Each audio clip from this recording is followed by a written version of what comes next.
咁大運即是話係喺嗰10年你會大概係個人有啲咩嘅傾向。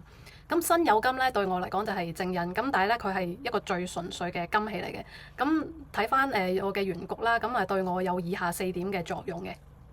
第一就係土會生金啦，土生金，咁個土泄氣咯喎。咁原本頭先講過咪話食神制煞已經係制得佢太緊要嘅，咁咧佢而家仲要走去生金添，咁意思即係話佢掛住去生呢一個金，完全就唔記得咗要去克我呢一個水啦。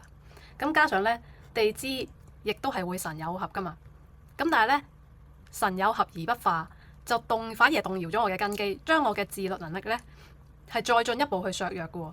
咁令到本來成就事業嘅壓力咧，就轉化為對安逸嘅追求啦。所以喺呢10年入邊咧，嗰啲話舒服揾錢嘅方法咧，係對我嚟講特別有吸引力嘅。咁第二就係身旺忌印啦。咁頭先咪講過陽刃格本身個氣勢就好強嘅，咁咧金咧又會嚟生水喎。咁本身啲水已經多到滿瀉㗎啦，再受到辛酉金嘅瘋狂灌注，令到水勢咧係更加之猛烈啊！簡直係越幫越忙。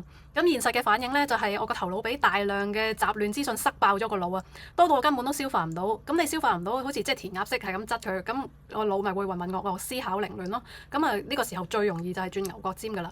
咁第三就係印制食傷，佢除咗會生我之外咧，仲會係制呢一個食傷嘅。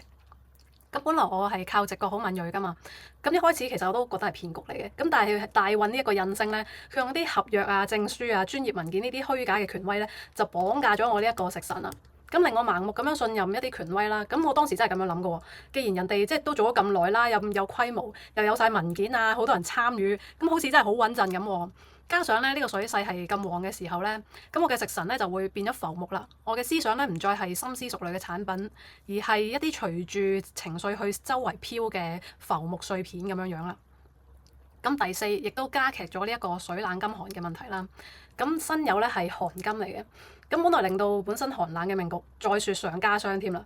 咁同埋咧子同酉係會相破嘅，咁令到寒水就更加之凌厲啦。咁當印星太凍太重嘅時候，個心態咧就會變得固執啦，唔聽人勸啦，甚至有一種眾人皆醉我獨醒嘅感覺。咁外人睇落係騙局啦，咁但係咧我可能就覺得自己係揾到一個財富密碼喎。咁呢種冰封嘅狀態咧，簡直係令我完全失去咗應有嘅警覺性啦。嗱，大家都睇到啦，大運已經精心幫我佈局咗好個陷阱啦。咁一場完美嘅風暴咧，就即將喺2019年嘅己亥年正式爆發。咁到底嗰一年我點解係會完全冇咗理智呢？我又點樣係一步一步咁樣心甘情願走入個騙局嗰度嘅呢？